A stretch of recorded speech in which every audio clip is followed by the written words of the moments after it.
And Ron Paul has been actually spending some time in our part of the country. Last week he spoke at the University of Maryland, and despite speaking in a pretty large venue, the Ritchie Auditorium there, some people who hoped to see him were turned away.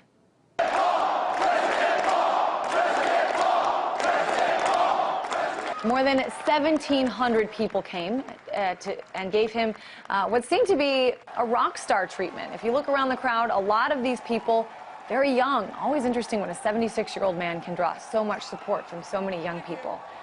Now, he's hoping that many of those young people turn out tomorrow. The primaries in Washington, D.C., Maryland, and Wisconsin happen, and so far Ron Paul has yet to come in first place in a state primary. One of Ron Paul's young supporters has been a frequent guest on our show, and now she's back. Julie Borowski, a staff writer at FreedomWorks.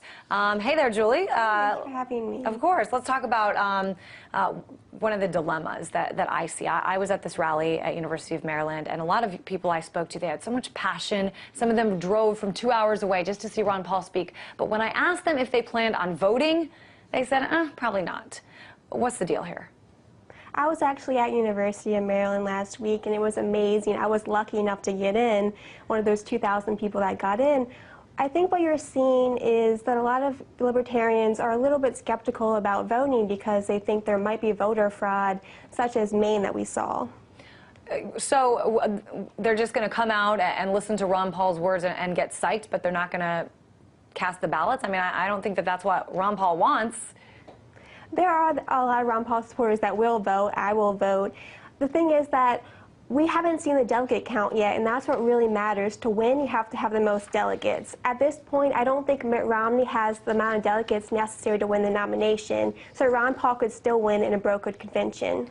Yeah, certainly a lot of those states that had the primary elections already, their ballot counts, their delegate counts rather, have not been official yet, so that might start to change in the coming weeks.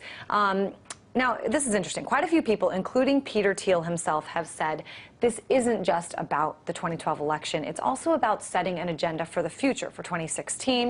And I want to play a little bit of an interview I had with a young man that I met at University of Maryland who had a similar message. It may not be about this election. It may not be about the next one, but in 10 to 20 years from now, when, we're the core voting group, Ron Paul's message will be carried on, and whoever the strong liberty candidate is at that time will probably has a good chance of winning the White House. So I'm wondering, I mean, I know you hang out you associate with a lot of other Ron Paul supporters. This is the conversation that you guys have, that this is about more than just right now?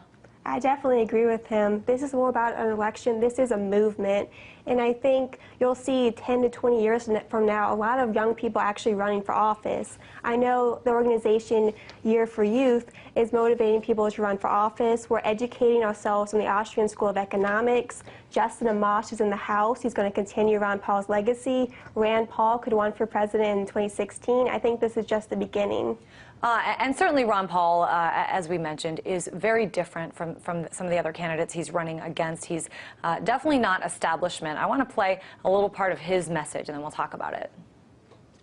There's no way I'm going to give up on the effort to get the Republican back to their roots. The truth is, I'm trying to save the Republican Party from themselves. So, saving the Republican Party from themselves, he says, this is a party that wants perpetual war. They don't care about presidents who assassinate American citizens, referring, of course, to the National Defense Authorization Act. He stands for civil liberties more than any other candidate I've ever seen. Why do you think so many people are not latching on to this as the top priority? What's going on right now, I think the GOP is completely imploding. Rick Santorum has absolutely no appeal to independence with his social conservatism, his support for the Patriot Act and NDAA. But people are latching on to Ron Paul's ideas. He's tripling the amount of votes that he got in 2008.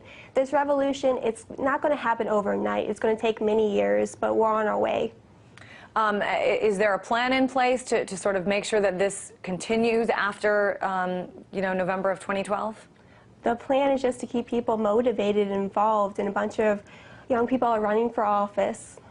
All right. It's certainly interesting. I know that you'll keep on this topic. This is a topic you care deeply about because you've spoken about it a lot. Julie Borowski, staff writer at FreedomWorks. Thank you. Thanks.